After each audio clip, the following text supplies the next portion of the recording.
السلام علیکم ورحمۃ اللہ وبرکاتہ۔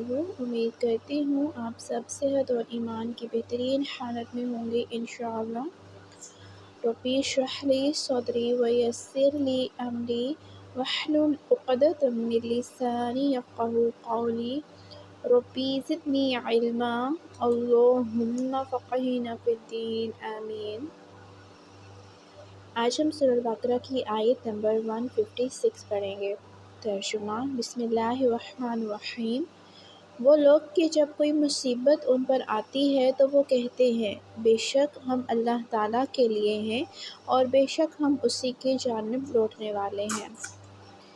یہاں پہ مومن کی شان تسلیم اور رضا ہے کہ اللہ تعالیٰ نے جن صبر کرنے والوں کو یہاں پہ خوشخبری دی ہے کہ وہ لوگ ہیں جو مصیبت کے وقت انا للہ پڑھتے ہیں اور اللہ تعالیٰ کی رضا پر راضی رہتے ہیں۔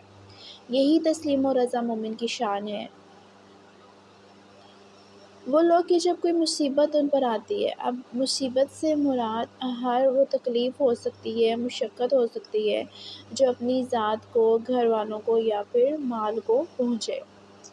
قالوا انا للہ، تو وہ کہتے ہیں بے شک ہم اللہ تعالیٰ کے لیے ہیں۔ تو وہ سیدھا پکار اٹھتے ہیں کہ ہم اللہ تعالیٰ کی ملکیت ہیں، ہماری جانوں اور ہماری مالوں پر ہمارا کوئی بھی اختیار نہیں ہے۔ مصیبت کے موقع پر سچا مومن یہ سوچتا ہے کہ ہم اللہ تعالیٰ کے غلام ہیں۔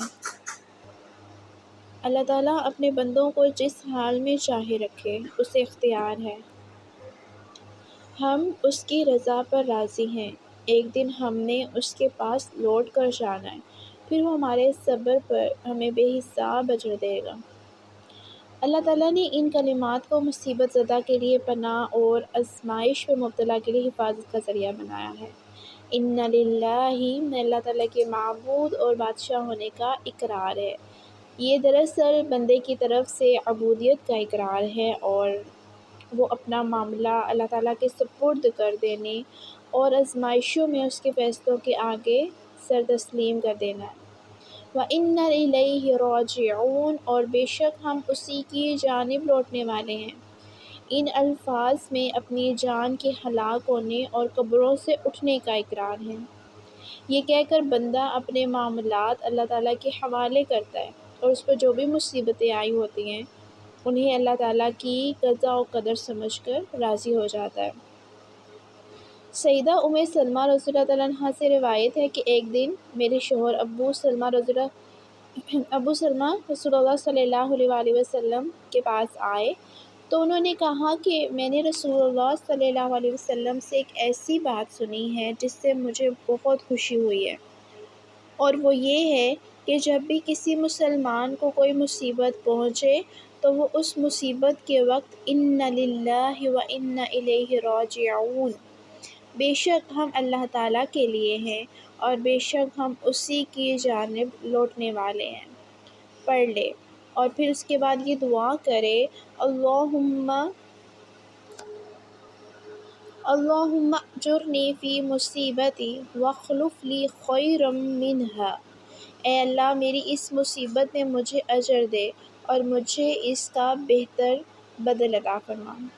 تو اللہ تعالیٰ اس کے ساتھ اسی طرح کا معاملہ کرتا ہے۔ ام سلمہ رضی اللہ تعالیٰ عنہا بیان کرتی ہیں کہ میں نے عام سے سن کر یہ دعا یاد کر لی اور ابو سلمہ فوت ہو گئے تو میں نے انا للہ و انا الیہ راجعون، بے شک ہم اللہ تعالیٰ کے لیے ہیں اور بے شک ہم اسی کی جانب لوٹنے والے ہیں، پڑھا اور اس دعا کو بھی۔ پھر دل میں خیال آیا کہ ابو سلمہ سے بہتر شوہر کس طرح مل سکتا ہے۔ جب میری عدت پوری ہو گئی تو رسول اللہ صلی اللہ علیہ وآلہ وسلم نے مجھ سے اندر تشریف لانے کی اجازت طلب فرمائی۔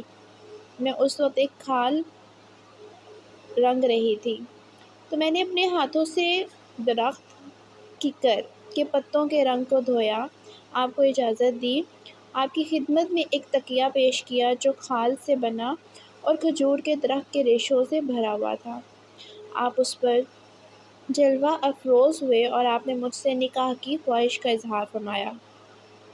آپ جب اپنی بات ارشاد فرما چکے تو میں نے عرض کی اے اللہ کے رسول، میرے لیے تو یہ بہت سعادت کی بات ہے، لیکن میں ایک تو بہت بغیرت بیوہ عورت ہوں، کہیں ایسا نہ ہو کہ کوئی ایسی بات سرزد ہو جائے جس کی وجہ سے اللہ تعالیٰ مجھے عذاب میں مبتلا کر دے۔ اور دوسری بات یہ کہ میں عمر رسیدہ اور بچوں والی عورت ہوں۔ رسول اللہ صلی اللہ علیہ وسلم نے فرمایا، تم نے بیوگی کی غیرت کی بات کی ہے تو اسے اللہ تعالیٰ ختم کر دے گا۔ جہاں تک عمر کا تعلق ہے تو میں بھی تمہاری طرح عمر رسیدہ ہوں، اور جہاں تک بچوں کا تعلق ہے تو تمہارے بچے میرے بچے ہیں۔ کہتی ہیں کہ یہ ارشاد سن کر میں نے اپنے آپ کو آپ صلی اللہ علیہ وسلم کے حوالے کر دیا، تو اس طرح رسول اللہ صلی اللہ علیہ وآلہ وسلم نے مجھ سے شادی فرما لی۔ پھر سلمہ رضی اللہ تعالیٰ عنہا کہا کرتی تھیں کہ اللہ تعالیٰ نے مجھے واقعی ابو سلمہ سے بہتر شوہر نامدار رسول اللہ صلی اللہ علیہ وآلہ وسلم عطا فرما دیے۔ سیدنا عبداللہ بن مسعود رضی اللہ تعالیٰ عنہ سے روایت ہے کہ رسول اللہ صلی اللہ علیہ وآلہ وسلم نے ارشاد فرمایا کہ وہ ہم میں سے نہیں جو خساروں پر تماچے مارے اور گریبان پھاڑے اور جاہلیت کی دہائی دے۔ جزاکم اللہ خیرا کثیرا۔